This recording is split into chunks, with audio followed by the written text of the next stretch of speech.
Quero cumprimentar a todos que participam conosco aqui e aqueles que nos assistem pela internet, com a graça e a paz do nosso Senhor e Salvador Jesus Cristo.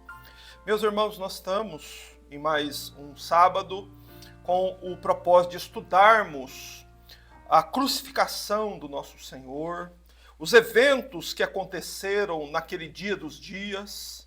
Ele é chamado assim porque é de fato o dia da morte do Senhor Jesus, o dia mais importante da história da humanidade. E a Escritura nos fornece muitas informações acerca do que aconteceu naquele dia. E é certo que a maioria de nós sabe que Jesus, ele comeu a última Páscoa com seus discípulos, que Jesus instituiu a ceia, que logo depois Jesus Cristo passa o ribeiro de Cedron e vai ao jardim do Getsemane, e que ali o Senhor Jesus é tomado por um grande medo, por um grande pavor, e ele ora então 3 vezes, e com tanta intensidade a ponto do seu suor tornar-se como grandes gotas de sangue caíram sobre a terra. Então, quando nós perguntamos às pessoas, as pessoas sabem os eventos que ocorreram ali antes, durante e depois da crucificação. Mas o que falta às pessoas? Entender por quê. Por que razão Jesus Cristo teve que passar por todos esses sofrimentos? E o que isso tem a ver comigo? O que isso tem a ver com a minha alma, com a minha salvação? E as pessoas, de um modo geral, não sabem a razão de Jesus Cristo ter enfrentado todos esses sofrimentos. Então, o nosso foco tem sido repassar as dores do Filho de Deus naquela quinta-feira, olhando evento por evento, para que nós possamos entender como aconteceu, por exemplo, hoje, a prisão, e por que a prisão aconteceu deste modo, e o que isso tem a ver comigo. Se Jesus é o meu substituto, se Jesus veio para me substituir, então por que é que ele teve que ser preso? Eu preciso entender isso, né? E crer nisso, que o Senhor Jesus está fazendo isso em meu lugar. Ok?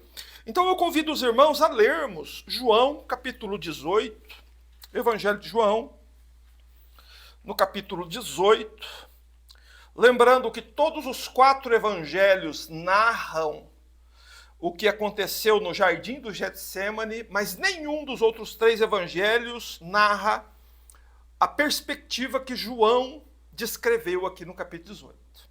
Então vamos ler João capítulo 18, dos versos 1 a 12, pois está escrito assim: Tendo dito isso, Jesus saiu com seus discípulos para o outro lado do ribeiro de Cedron, onde havia um jardim, e entrou ali com eles. Judas, o traidor, também conhecia o lugar, pois Jesus havia se reunido ali com os discípulos muitas vezes.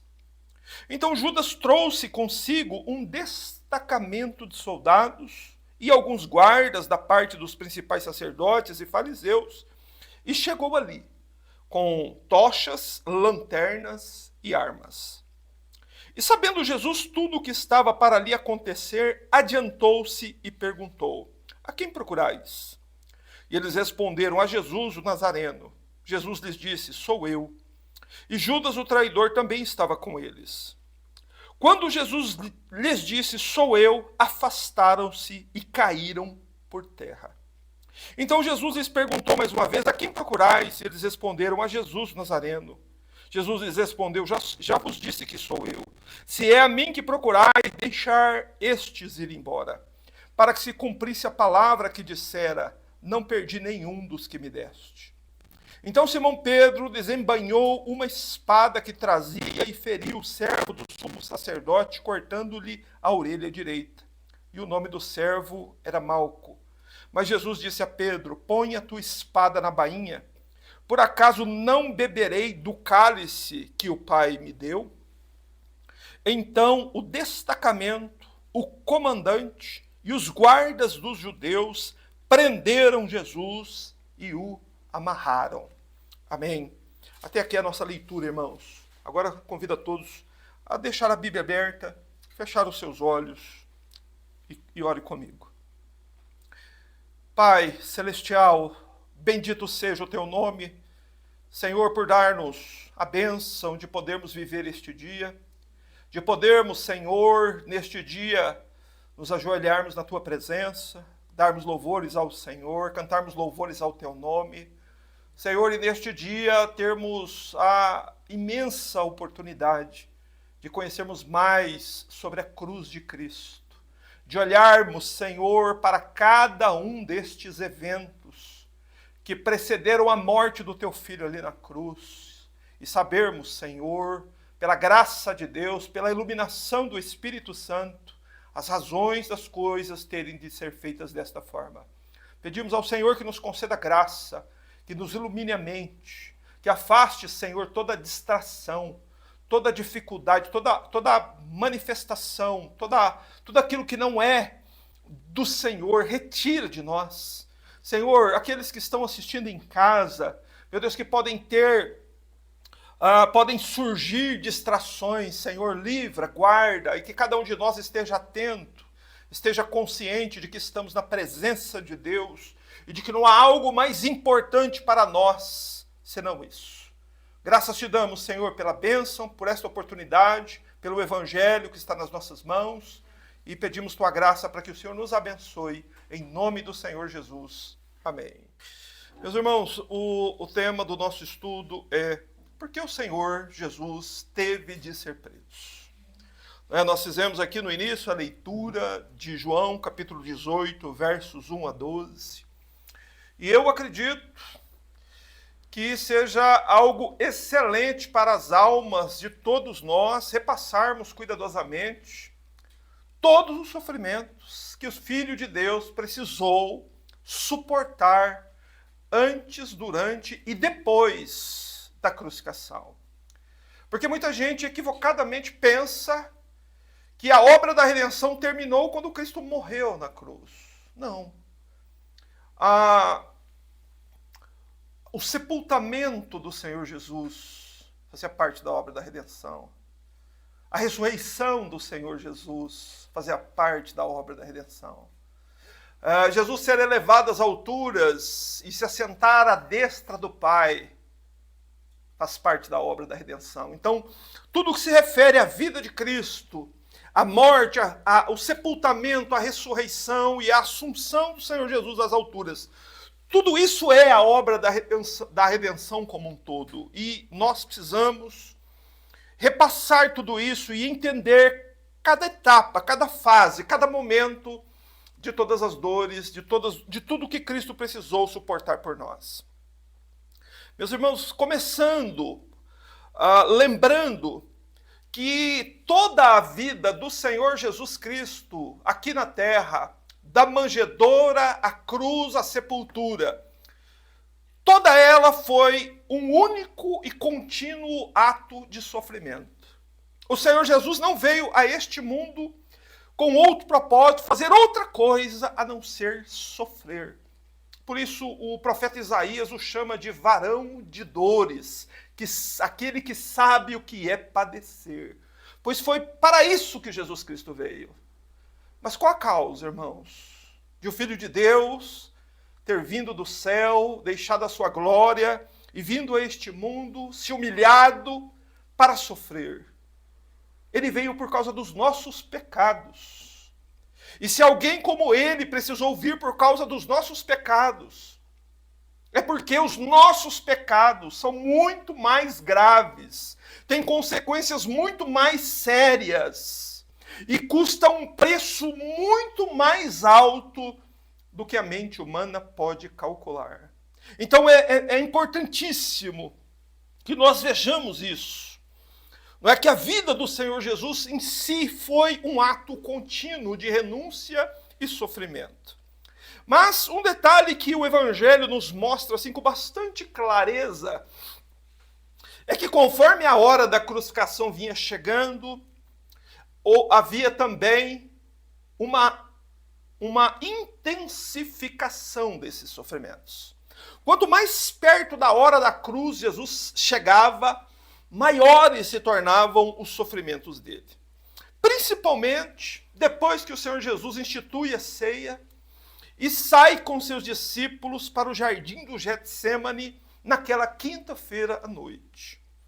Logo ao entrar no jardim do Getsêmani, a Escritura já nos afirma que o nosso mestre, ele é tomado por um terrível senso de horror, medo e pavor, por causa da visão que ele teve a respeito do cálice que ele deveria tomar.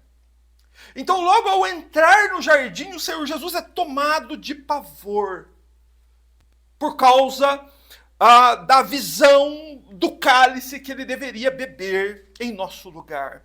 Então, o que fica evidente aqui é o seguinte, irmãos: os sofrimentos de Cristo foram muito além de chicotes, pregos e zombarias. Jesus teve que suportar algo que nós não sabemos o que é. Teve que suportar algo tão terrível que fez com que o próprio Filho de Deus estremecesse ali no jardim. Não é? O momento dele ali do jardim do Getsêmani foi crucial, porque o Senhor Jesus, naquela hora, não é até estranho nós ouvirmos isso, porém é a grande realidade que o jardim nos mostra. O Senhor Jesus sente medo de falhar. O Senhor Jesus, sob a expectativa do cálice, ele teme falhar. E por isso que ele ora tão intensamente. Ele sabia que as nossas almas estavam nas mãos deles, e até ele, o próprio Filho de Deus, sentiu medo de falhar. Por isso ele buscou a ajuda de Deus, para que ele não falhasse na obra que ele veio realizar, porque o cálice era algo muito terrível, muito mais terrível do que você pode imaginar. Oh, irmãos, e bilhões de pessoas que deixaram este mundo sem Jesus vão ter que beber este mesmo cálice por toda a eternidade. Então Jesus suou sangue, ele suou orando. Você já transpirou orando? Ele, além de transpirar orando de tamanha intensidade, ele começou a sangrar enquanto orava. Né? O suor se tornou como grandes gotas de sangue que caíam sobre a terra. Porém, nós vimos isso. Não houve nenhuma resposta às 3 intensas orações do Senhor Jesus. E o Senhor Jesus então entende que não havia outro modo de salvar o seu povo, não havia outro modo de salvar os homens da ira vindoura, senão que ele se entregasse a tudo o que ele haveria de passar naquela noite, no dia seguinte, inclusive bebendo o cálice, que foi aquilo que ele fez do meio-dia às 3 da tarde. Ele tomou o horrendo cálice da ira de Deus. E isso que ele sentiu logo ao entrar no Getsêmani já foi um sofrimento tremendo, um sofrimento tão grande que a linguagem humana não consegue transmitir o tanto que Cristo sofreu logo ao entrar no jardim. Mas em seguida, enquanto ele ainda estava no jardim, seus sofrimentos aumentaram ainda mais. Chegou ali Judas Iscariotes. Judas veio acompanhado de uma escolta de soldados e, sem dúvida, irmãos, a traição de Judas aumentou em muito os sofrimentos do Filho de Deus. Mas um detalhe você deve perceber aqui, que estes sofrimentos que Cristo enfrentou não eram sofrimentos no sentido de violência contra ele ou contra o corpo dele. Eram coisas espirituais que os discípulos não estavam percebendo, mas que só o Senhor Jesus estava suportando. É que fique bem claro aqui, até o momento da traição de Judas, não acontece com o Senhor Jesus nenhum tipo de violência física, mas o sofrimento que ele suporta é muito grande. E o sofrimento continua aumentando cada vez mais. Agora, no capítulo 18 de João, nós vemos que João fala a respeito do modo como o Senhor Jesus é preso, amarrado e levado sob escolta para fora do jardim. Você deve ter isso gravado em sua mente. Jesus, ele é preso no jardim, tem suas mãos amarradas e ele é levado para fora do jardim, não é? E nós devemos ter em mente sempre que esses sofrimentos suportados são partes da mesma obra, da obra da redenção. Mas hoje nós vamos falar especificamente da prisão, não é? Só que nós vamos olhar a prisão do Senhor Jesus sob a ótica de uma testemunha ocular desta prisão. João, o evangelista, ele viu, ele estava lá quando o Senhor Jesus foi preso. Então João está narrando fatos que ele viu.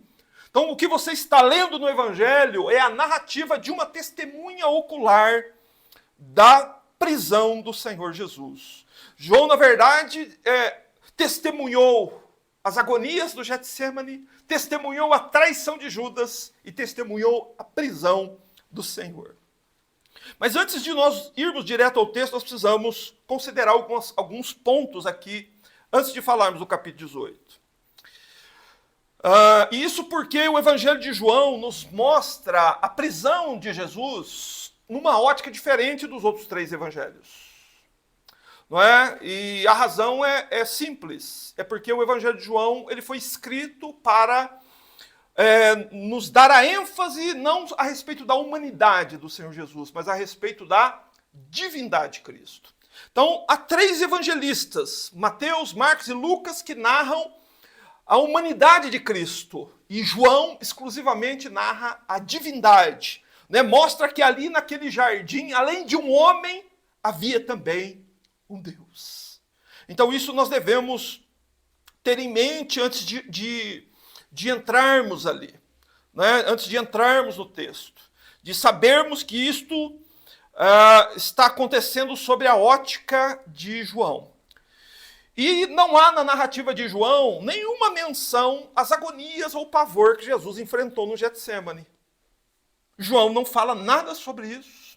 João também não menciona nenhuma das 3 conhecidíssimas orações que Jesus Cristo fez no Getsemane. Pai, se possível, passa de mim esse cálice. João não menciona essas orações. Mas então por que João não menciona isso? João não menciona o pavor que Cristo suportou no Getsemane. João não menciona as orações. João não menciona o beijo de Judas. João não menciona quando Judas chama Jesus de mestre. E não menciona quando Jesus diz para ele assim, amigo, aqui vieste. Nenhum desses fatos narrados pelos outros evangelistas, João, ele menciona. E por quê? Nós precisamos saber por quê, para a gente entender corretamente o que João está nos escrevendo. Porque o Evangelho de João, irmãos, tem o propósito de nos apresentar Jesus como Deus. E como Deus, Jesus não sente agonia. Como Deus, Jesus não sente pavor. Deus não transpira. Deus é espírito. Deus não sangra, mas um homem sangra.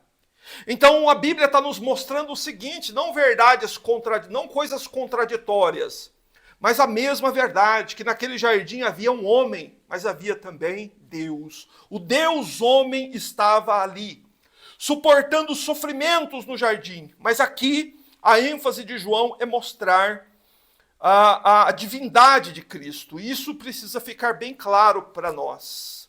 Não é que um ponto absolutamente importante é nós nos lembrarmos que lá no jardim do Getsemane, naquela quinta-feira à noite, havia um homem Deus.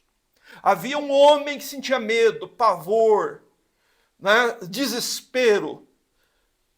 Mas havia Deus ali também. E isso é algo que nossas fracas mentes humanas às vezes falham em compreender. Porém, é exatamente por isso que 4 evangelhos existem.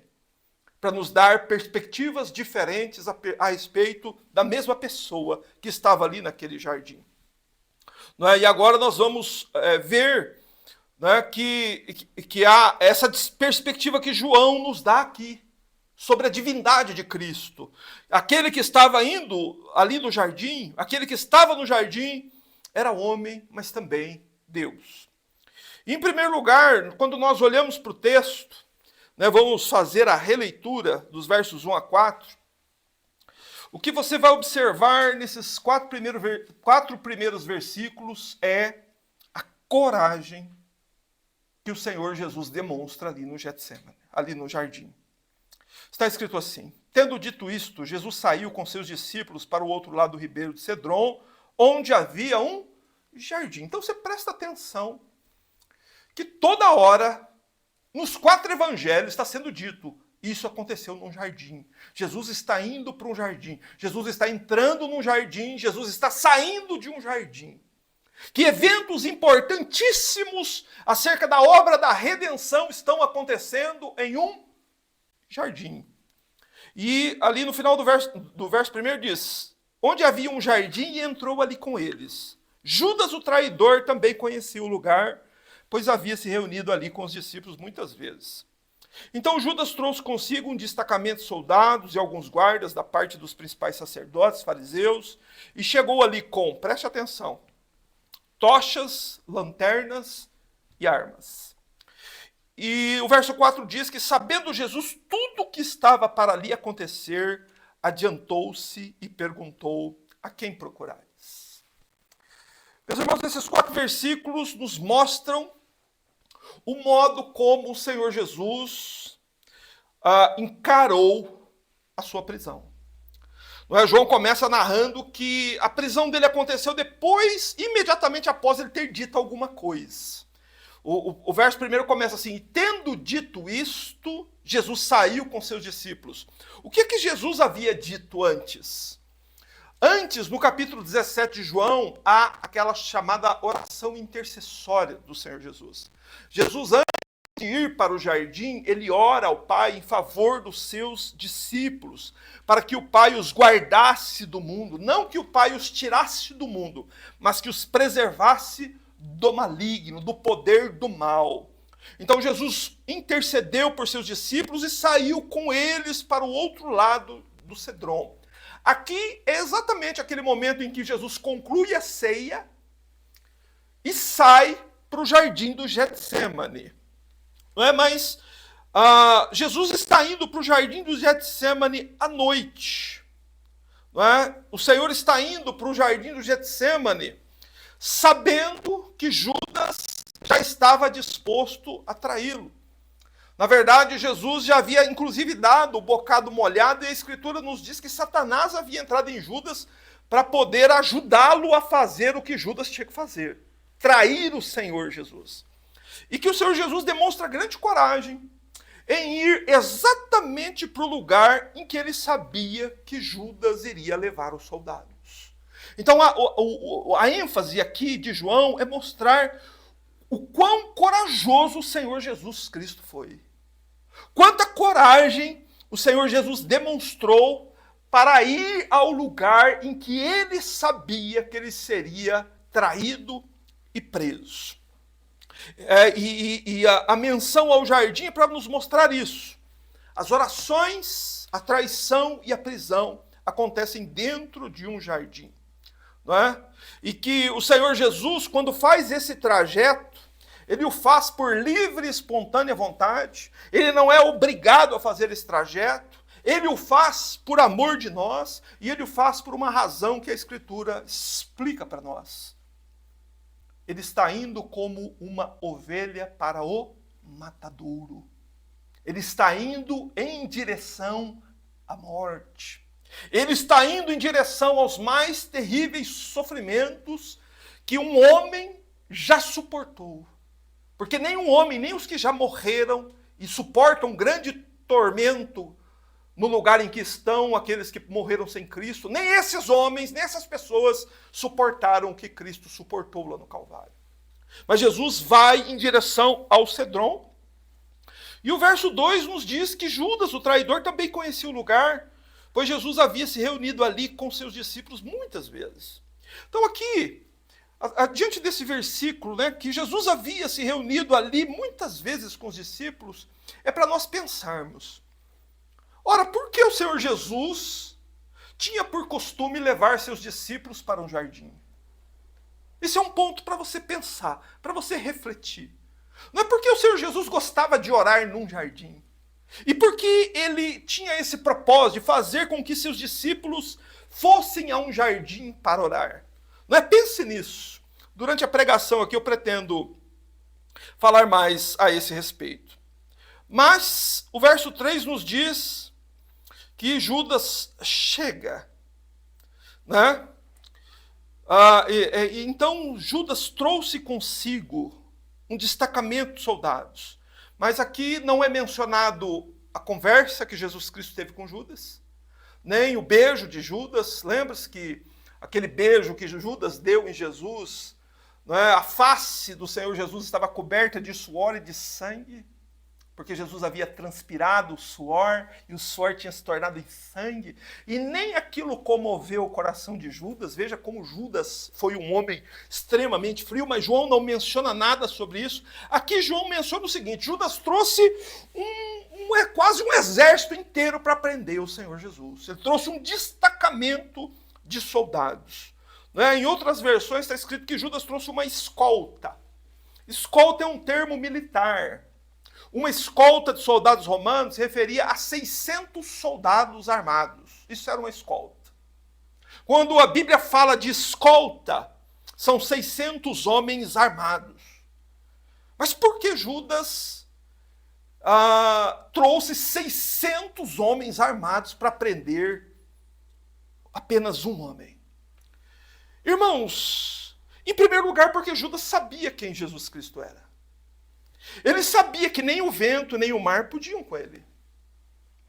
Só que há um outro pensamento, há uma outra ideia que nós precisamos entender aqui. Foram os principais sacerdotes que arquitetaram tudo isso, e Judas foi quem contribuiu com esse plano. Mas o objetivo de mandar tantos soldados para prender um homem é para dar a ideia, a impressão para a população, para a sociedade, de que eles estavam realmente indo prender uma pessoa extremamente perigosa, um grande malfeitor, um bandido. Tanto que no Evangelho de Mateus, capítulo 26, o Senhor Jesus mesmo diz: vocês vieram, eu estava todos os dias assentado no templo ensinando, e vocês vieram prender-me como se prende um bandido. Então a ideia deles era essa, era mandar um monte de soldados para dar aquela ideia de que eles estavam realmente indo prender um homem muito perigoso. Por isso que Judas trouxe consigo um destacamento de soldados. E esses soldados vieram aparelhados. Eles trouxeram tochas, lanternas e armas. Eles trouxeram esses equipamentos, em primeiro lugar, porque os principais sacerdotes escolheram prender Jesus à noite. Por que eles escolheram prender Jesus à noite? Porque Marcos 14:2 nos informa que eles não queriam que houvesse um tumulto em Jerusalém. Era quinta-feira e sexta-feira era Páscoa, então Jerusalém estava lotada de pessoas, de peregrinos. E uma prisão ali promoveria um tumulto entre o povo, e os principais sacerdotes não queriam que isso acontecesse. Por isso, para eles, prender Jesus lá no Getsêmani, à noite, no meio da escuridão, isolado lá da cidade de Jerusalém, seria uma opção melhor. Eles pensavam assim e agiam assim. Porém, irmãos, tudo que eles estavam fazendo era colocar em andamento o plano de Deus. Porque, na verdade, quem escolheu quando, onde, como e por que aconteceriam essas coisas com Cristo foi Deus. Mas é impressionante quando nós olhamos isso assim. Os homens fazendo exatamente o que Deus pré-ordenou em sua palavra que eles fariam. E eles fazendo isso de modo inconsciente. Eles faziam isso pelos motivos mais sórdidos, porém eles estavam colocando em prática o plano de Deus. Isso é uma coisa que a gente não consegue explicar, mas que é muito clara e evidente na palavra de Deus. O final do verso 3 nos diz que os soldados vieram equipados. Eles vieram portando tochas, lanternas e armas. Por que este destacamento de soldados veio tão preparado assim, trazendo tochas, lanternas e armas. Tem uma outra passagem, diz que eles trouxeram também varapaus ou pedaços de pau. Eles vieram fortemente armados. Eles vieram preparados para duas coisas. Primeiro, eles vieram preparados para que houvesse um confronto armado entre eles, Jesus e seus discípulos. E, em segundo lugar, eles estavam também preparados para o caso de Jesus fugir do jardim. Se Jesus fugisse, eles poderiam caçá-lo e encontrá-lo com as lanternas. Vocês entenderam? Que tudo ali, eles já foram preparados para as duas situações. Eles não estavam preparados para uma entrega voluntária. Eles estavam preparados para um confronto armado ou para o caso do Senhor Jesus tentar fugir. Mas ao invés disso, a palavra nos diz no verso 4 que o Senhor Jesus demonstra uma incrível coragem. Pois o verso 4 diz assim: sabendo Jesus, leia detidamente, observe o que está escrito aí no verso 4. E veja o que João nos informa. Sabendo Jesus tudo o que estava para lhe acontecer, ele adiantou-se e perguntou: a quem procurais? Veja, nada do que aconteceu ou estava para acontecer estava fora do conhecimento de Cristo. Ele é Deus, Ele é Senhor, Ele tudo sabe. Ele sabia o que os homens pensavam, Ele sabia o que os homens maquinavam em seus corações, Ele tudo sabe. Mas a ideia de João aqui é que nós entendamos que Jesus sabia, Jesus tinha pleno conhecimento de tudo o que estava escrito acerca dos seus sofrimentos. Jesus tinha pleno conhecimento sobre isso. E isso é para nós, hoje, pensarmos num detalhe importante que não pode nos fugir. Que nada aconteceu por acidente. Não aconteceu nenhum acidente ali. A traição de Judas não foi um acidente. Esse destacamento de soldados fortemente armados, com lanternas, não aconteceu por acidente. Tinha que haver no jardim espada. É um outro elemento importante no jardim. Tinha que ter uma espada. E por quê? Eu já vou te adiantar a razão. Porque no primeiro jardim tinha uma espada também. Então no segundo jardim tinha que ter espada. Então presta atenção. Jesus sabia tudo o que estava escrito. Ele sabia que nada aconteceria por acidente.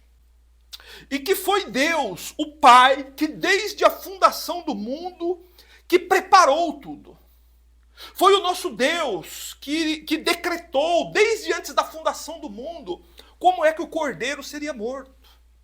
O nosso Pai foi quem estabeleceu por sua soberana vontade onde, como, com quem e de que forma Jesus seria morto. Porque tudo está escrito na Bíblia. Se você procurar no Antigo Testamento, você vai encontrar detalhadamente a crucificação do Senhor Jesus, com mais detalhes até do que o Evangelho nos fornece. Porque quando nós lemos e Jesus foi crucificado, nós vemos que todos os evangelistas foram objetivos em escrever isso. Mas no Antigo Testamento é mostrado como era uma crucificação, né? Detalhes que não são mostrados no Novo Testamento. E tudo isso o Senhor Jesus Cristo sabia. Irmãos, ele sabia que um prego enorme ia atravessar sua mão. Ele sabia que pregos atravessariam seus pés. Ele sabia que a coroa de espinhos seria cravejada na sua cabeça e que os homens bateriam com bastões na cabeça dele coroada de espinhos. Ele sabia dos açoites que ele ia ter que suportar. Ele sabia da humilhação extrema que ele teria que suportar. De ser crucificado nu no lugar público. Ele sabia de tudo isso. Veja, Jesus sabendo tudo o que estava para ali acontecer. O que ele fez então?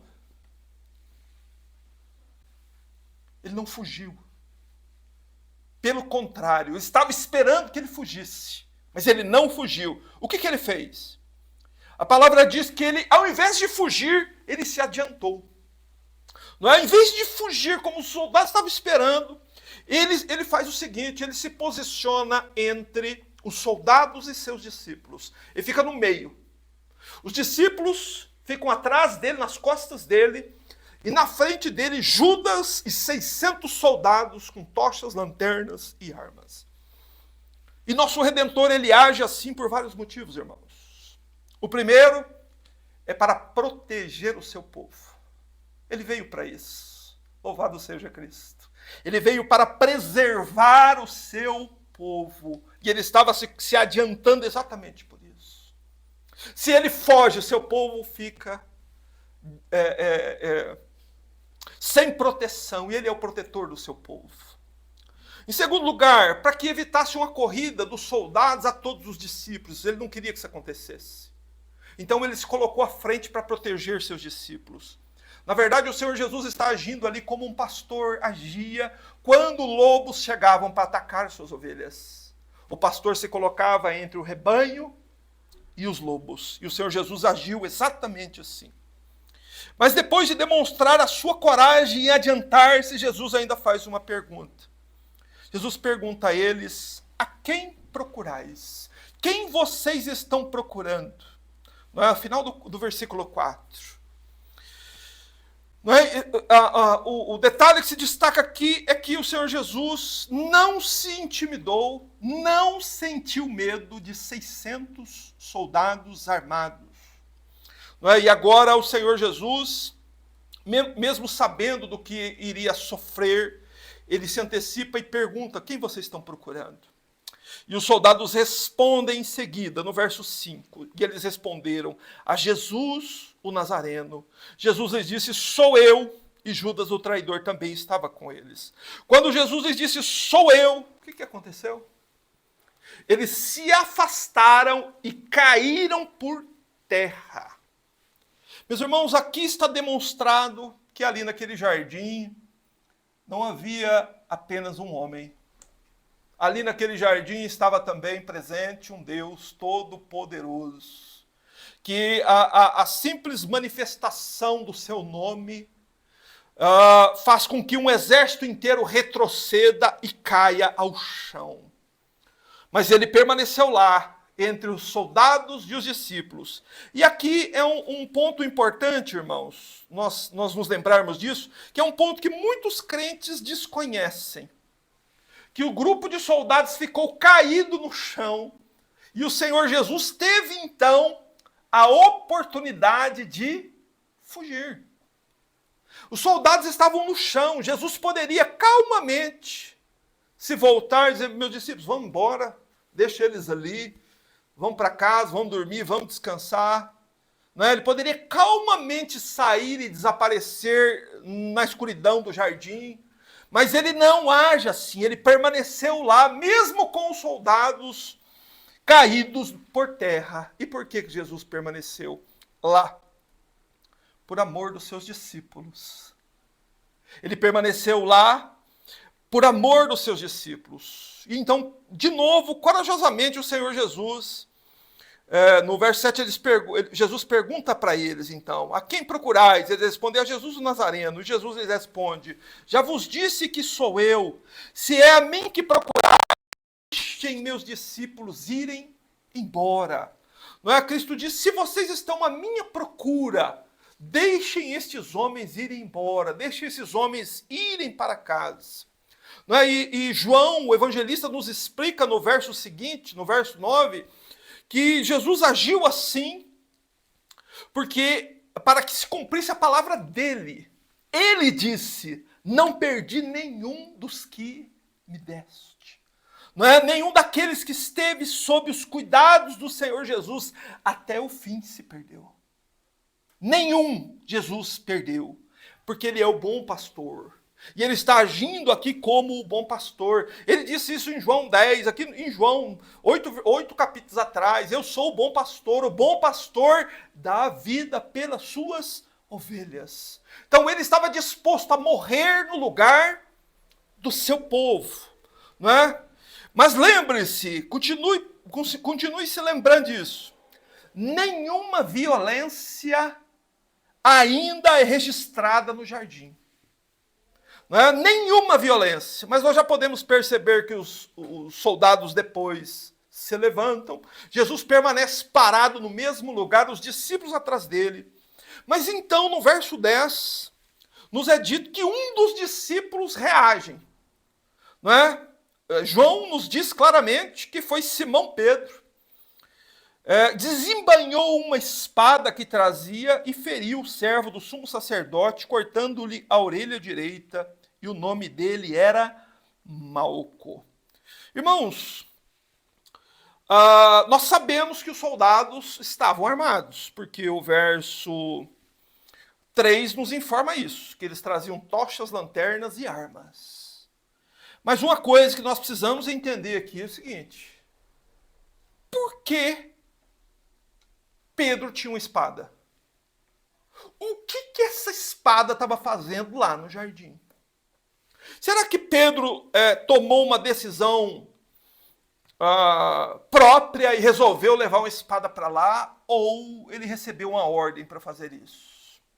Bom, para nós entendermos, é importante que entendamos esse detalhe, porque sem entender isso nós não entendemos a razão de Pedro ter feito o que fez. Nós precisamos recorrer a um texto paralelo que está lá em Lucas capítulo 22, versos 35 a 38. É um texto denso, difícil de ser entendido, mas aqui está a resposta para a espada de Pedro lá no jardim. Lucas 22, 35. Vocês vão entender, vocês vão perceber que está contextualizada esta passagem antes do Getsemane. Ou seja, Jesus havia dito isso a eles depois que saíram do cenáculo e estavam a caminho do jardim do Getsemane. Enquanto eles estavam caminhando para o Getsemane, o Senhor Jesus diz isso a eles. Você abriu aí? Lucas 22, 35. E perguntou-lhes: quando vos enviei sem sacola, sem bolsa de viagem ou sem sandálias, acaso vos faltou alguma coisa? Eles responderam: nada. Disse ele então: mas agora quem tiver sacola, pegue-a, como também a bolsa de viagem, e quem não tiver espada, venda o seu manto e compre uma. Estranha essa declaração, né? Pois eu vos digo que deve se cumprir de mim o que está escrito. E foi contado com os transgressores. Eu vou ler novamente o verso 37. Pois vos digo que se deve cumprir em mim o que está escrito. E foi contado com os transgressores, pois o que me diz respeito já está para se cumprir. E eles disseram: Senhor, temos aqui 2 espadas. E ele lhes respondeu: é o bastante. Veja que, estranhamente, o Senhor dá uma ordem aos discípulos para que, se eles não tivessem espada, eles comprassem uma. O que o Senhor de fato está dizendo a eles aqui é que daquele momento em diante haveria uma mudança no modo como o Senhor provia as coisas a eles. Antes o Senhor os enviava sem bolsa, sem nada, e o Senhor provia tudo.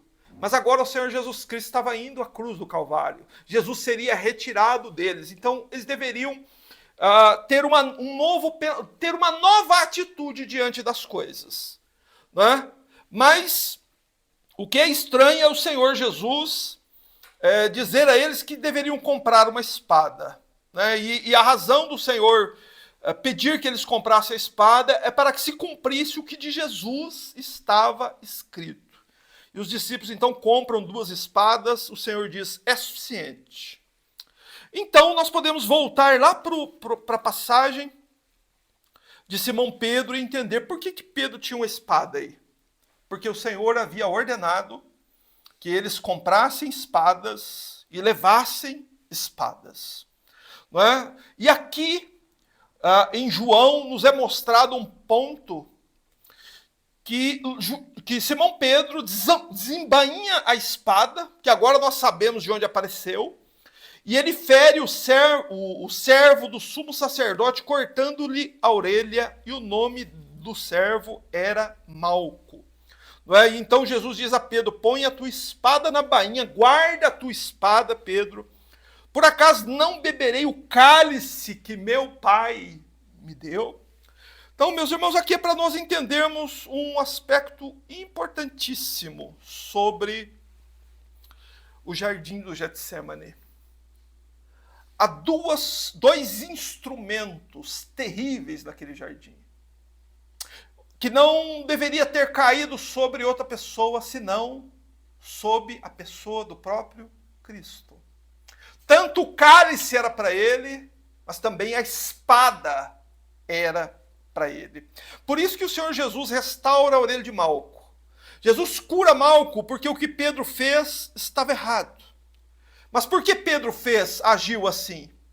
Porque Pedro havia dado a sua palavra que ele iria com Cristo até a morte. Então, por isso que Pedro reage, né? Desfere o golpe, decepa a orelha de Malco. O que Pedro está mostrando é coragem, disposição de seguir o que falou. Porém, Pedro está agindo do modo errado. Não é? Por isso que Cristo restaura a orelha de Malco, não é? E era exatamente porque a espada não era para cair sobre Malco. O que o Senhor Jesus quer nos ensinar aqui, o que o Evangelho quer nos ensinar com essa passagem dos versos 10 e 11, é o seguinte. É um erro que muito crente comete também. A batalha do jardim não era uma guerra contra pessoas. Jesus não estava ali lutando contra pessoas. Tanto é que o próprio traidor, como é que ele chama? Ele chama de amigo. Então Jesus deixa muito claro que a guerra que estava acontecendo no jardim estava acontecendo de fato uma batalha, mas não era contra pessoas, não era contra o destacamento de soldados, nem uma guerra contra os inimigos humanos, não era uma guerra contra homens. O que estava ali no jardim, a guerra que estava sendo travada, era uma guerra contra inimigos muito mais perigosos e poderosos do que Malco e 600 soldados. A batalha do jardim não é uma batalha contra homens. A guerra que aconteceu ali foi uma batalha contra o pecado. A guerra do jardim é uma guerra contra o pecado, contra o diabo, contra a morte. Isso deve ficar bastante claro para nós. A luta da igreja, a luta do povo de Deus, não é contra outros povos, outras pessoas, nem mesmo contra os inimigos do Evangelho. A batalha da igreja, a batalha do povo de Deus, a batalha dos servos de Deus, é uma batalha travada exclusivamente contra o pecado. Se você está lutando contra o pecado, você está lutando a mesma guerra que Jesus lutou. Se você não está lutando contra o pecado, você está lutando outra guerra errada. Está agindo como Pedro. Mas no final eu vou mostrar aqui a aplicação da questão da espada. Usada por Pedro. Né? O Senhor Jesus repreende Pedro por isso. Pede que ele guarde a espada. Jesus vai lá e restaura a orelha de Malco. E no verso 11, Jesus diz a Pedro, põe a tua espada na bainha, por acaso não beberei do cálice que o Pai me deu? Veja que Jesus aqui expõe qual é a questão da batalha.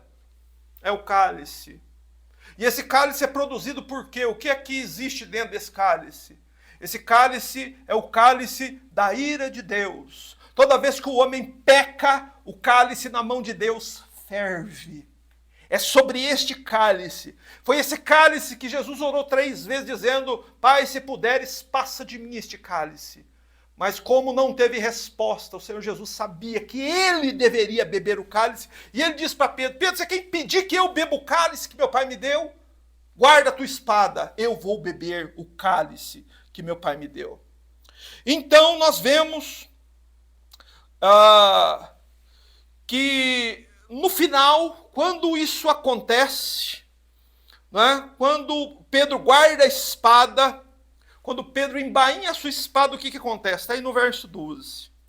Então o destacamento, o comandante e os guardas dos judeus prenderam Jesus e o amarraram. Veja, para eles não era suficiente ter ali Jesus junto de 600 soldados, eles precisavam amarrar o Senhor, como se o Senhor Jesus fosse realmente um transgressor, um malfeitor, um bandido. Não é isso para que se cumprisse aquela profecia do profeta Isaías que dizia, e foi contado com os transgressores. A partir daqui, o Senhor Jesus ele é contado com os transgressores. Ele é tratado como se ele fosse um transgressor. Porém, João não menciona isso, mas lá em Mateus 26, 56, se puder projetar, para que os irmãos entendam aqui o encerramento disso, né? Jesus é preso e amarrado, e Mateus 26, 56 nos informa por que isso precisou acontecer. Diz assim: mas tudo isto aconteceu para que se cumpram as escrituras dos profetas. Então as escrituras previam que o Messias seria preso, amarrado e levado para fora do jardim. Amém? Então é para que se cumpram as escrituras dos profetas. E os discípulos, depois disso, o que aconteceu com eles? Todos os discípulos, deixando o Senhor, fugiram. Jesus, a partir daquele momento, permaneceu sozinho. Jesus suportou o que teve que suportar dali para frente, sozinho, sem a companhia dos discípulos. Assim como previu as Escrituras. Não é? Tudo aconteceu conforme está escrito. E aqui, irmãos, nós podemos concluir o nosso estudo respondendo a uma pergunta. Não é? Fazer pergunta é sempre importante, porque faz a gente pensar, nos faz refletir. Principalmente num tempo de hoje que as pessoas não pensam mais. Mas pense. Por que estes eventos precisaram acontecer no jardim? Meus irmãos, porque o Evangelho está sempre nos lembrando isso. Jesus estava indo no jardim, isso aconteceu no jardim, Jesus foi amarrado no jardim. Tudo diz respeito ao jardim. Porque Jesus, logo ao entrar no jardim, sente aquele pavor, aquele medo. Não é porque Judas conclui o seu plano sórdido de trair seu amigo íntimo dentro do jardim. E por que a prisão aconteceu dentro do jardim, irmãos?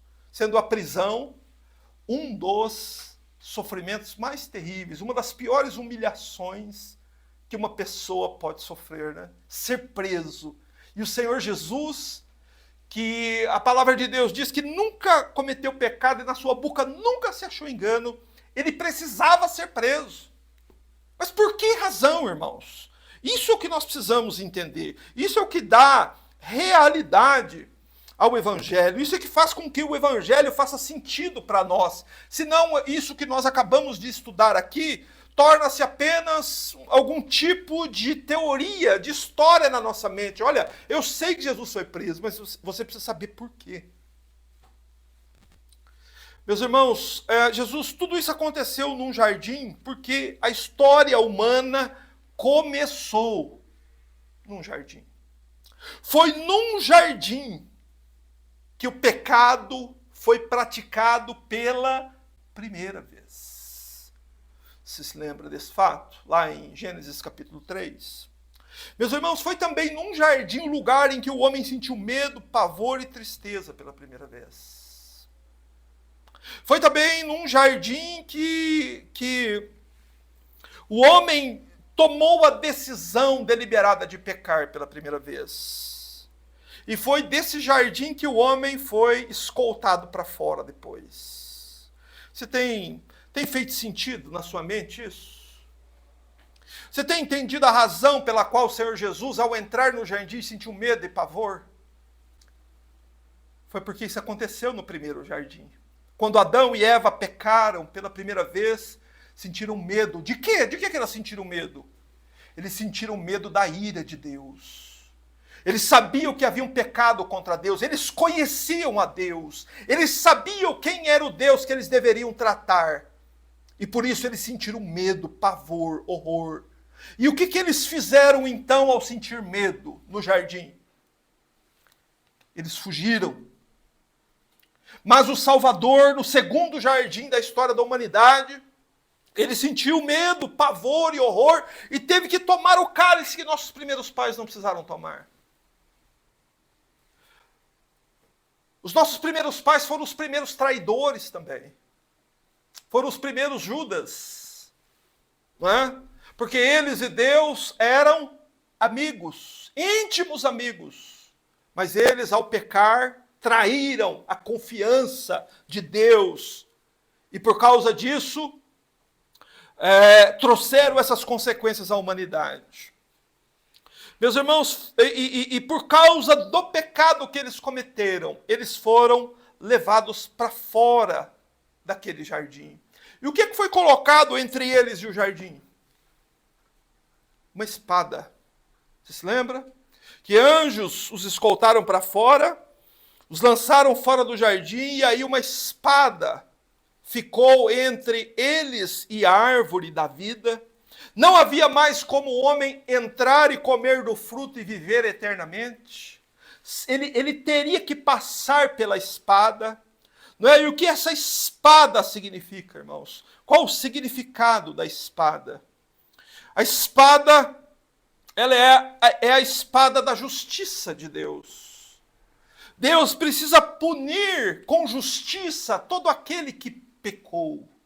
E por isso que o Salvador, ele veio num segundo jardim, para suportar a espada que era sobre nós, para tomar o cálice que era nosso, e para que ele não fugisse, mas permanecesse como protetor do seu povo, para que nesse segundo jardim, Satanás fosse derrotado, para que nesse segundo jardim, o pecado, a derrota do pecado começasse a acontecer, a derrota da morte começasse a acontecer. Por isso tudo aconteceu no jardim. Foi nesse jardim, irmãos, no segundo jardim, a vitória, né, do Senhor sobre o diabo, a morte e o pecado. Mas por que a questão da espada? Por que aparece essa espada no jardim? Não é? Quando nós recordamos o primeiro jardim, lembramos que Adão e Eva, após pecar, são conduzidos para fora do jardim. E é exatamente isso que os soldados estão fazendo com Jesus. Eles o amarram e o levam para fora do jardim. Mas os anjos, quando levam Adão e Eva para fora do jardim, eles portam uma espada que impediu o acesso para a árvore da vida. A mensagem ali, diante daquela espada, era a seguinte: para que os homens novamente tenham acesso à vida eterna, porque a vida eterna era dada mediante o homem comer o fruto da árvore da vida, para que o homem pudesse comer do fruto da árvore da vida e viver eternamente, aquela espada teria que cair sobre alguém. E esse alguém não era Malco, esse alguém era Jesus Cristo. Não é por isso que em Zacarias, capítulo 13, verso 7, nós temos uma profecia acerca da espada que deveria cair sobre a pessoa de Jesus. Zacarias capítulo 13, verso 7. Eu vou fazer a leitura e o irmão irá projetar para nós vermos que que tudo o que aconteceu no jardim tinha uma razão, tinha uma profecia por trás desse evento. Zacarias 13, 7 diz: ó espada, levanta-te contra o meu pastor e contra o meu companheiro, diz o Senhor dos Exércitos. Fere o pastor e as ovelhas ficarão dispersas, mas voltarei a minha mão para os pequenos. Veja como a palavra de Deus é perfeita e completa. Havia uma profecia de uma espada que deveria ser levantada, como Pedro a levantou. Só que essa espada não era para cair sobre Malco. Essa espada iria cair sobre Jesus lá na cruz. Você quer ter uma ideia de mais ou menos o que seria isso? É só você se lembrar daquela passagem tão conhecida lá do livro de Gênesis, quando Abraão prepara o altar, deita seu filho, e Abraão pega uma faca para matar o seu filho.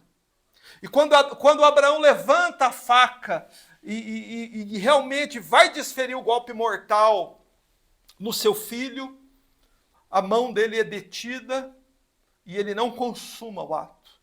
Porém, lá na cruz, meus irmãos, Deus estendeu a sua mão, Deus levantou a sua espada e Deus desferiu o golpe contra o seu próprio companheiro. Não é aquele que deveria morrer na cruz, deveria ser o meu pastor e o meu companheiro, diz o Senhor dos Exércitos, para que nós vejamos quão hediondo é o pecado, quão terrível é o pecado. Lá com Abraão foi detida a mão, porém lá na cruz, meus irmãos, quem poderia deter a mão do Todo-Poderoso? Portanto, o Senhor Jesus tomou o cálice e levou o golpe que deveria ser nosso. E a profecia de Zacarias diz que o pastor seria ferido, como de fato foi ferido. E as ovelhas iriam se dispersar. Por isso, aqui no jardim, os discípulos se dispersam. Não é? É isso que nós devemos ter em mente. Que essa espada, o que ela representa, do que a Bíblia, quando se refere à espada, está falando. A espada é um símbolo da morte. Passar pela espada é matar. Então essa espada que deveria cair sobre Cristo era assim, ele deveria tomar o cálice até o fim e depois deveria vir a espada para que ele então fosse morto. E meus irmãos, o Senhor Jesus foi preso, amarrado e levado para fora do jardim. E em poucas horas depois ele suportaria o julgamento. Ele suportaria a condenação. Ele suportaria ainda os açoites. E ele suportaria mais, ele suportaria a vergonha. Ele suportaria a via dolorosa, que foi aquela estrada de Jerusalém que ele carregou a cruz. Ele ainda suportaria a sua chegada ao Calvário e suportaria os soldados deitando aquela cruz ao chão e pegando as mãos do Salvador e atravessando por pregos e depois levantando a cruz e o Senhor Jesus permanecer por 6 horas sangrando e agonizando naquela cruz. Essas são as dores do Salvador. Mas ali há dores, há questões, irmãos, que a mente humana não consegue penetrar. Mas que você saiba disso. O segundo Adão, o Senhor Jesus, não fugiu. Ele encarou as consequências. E ele suportou tudo, irmãos, que era para nós, por amor de nós. Como o apóstolo Paulo escreveu certa vez, ele diz, aquele que nem mesmo o seu próprio filho poupou, antes o entregou por todos nós. Foi Deus, o Pai, quem entregou o seu próprio Filho à cruz por todos nós. Foi Deus, o Pai. E por quê, irmãos? Agora você tem que entender por quê. Porque haverá um terceiro jardim. Louvado seja Deus. Vai haver um terceiro jardim. Na verdade, o próprio Senhor Jesus, enquanto estava crucificado, já disse, olha, para aquele ladrão arrependido, ainda hoje estarás comigo no paraíso. Quando o crente morre, morre em Cristo. Quando ele morre convicto de que tudo que ele tinha que suportar, Cristo suportou no lugar dele. Esta alma, então, o corpo vai para a sepultura, mas a alma do salvo vai para o paraíso. O paraíso é jardim. Só que depois disso ainda, os mortos voltarão, ressuscitarão, terão corpos glorificados, passarão pelo julgamento, e os salvos em Cristo, então desfrutarão de novos céus e nova terra, nos quais habita a justiça. Meus irmãos, mas tudo isso o Senhor Jesus precisou passar por nós. O nosso destino era um vale escuro, irmãos. Pela nossa pecaminosidade e fraqueza humana, nós deveríamos passar a eternidade tomando o cálice, suportando a espada, suportando o horror indescritível do lugar de tormento eterno dos homens. Mas para que nós pudéssemos morar para sempre num jardim, o Filho de Deus sofreu naquele jardim por nós. E lembre-se que depois que Cristo morre e é sepultado, é dito que próximo do sepulcro dele, o que tinha?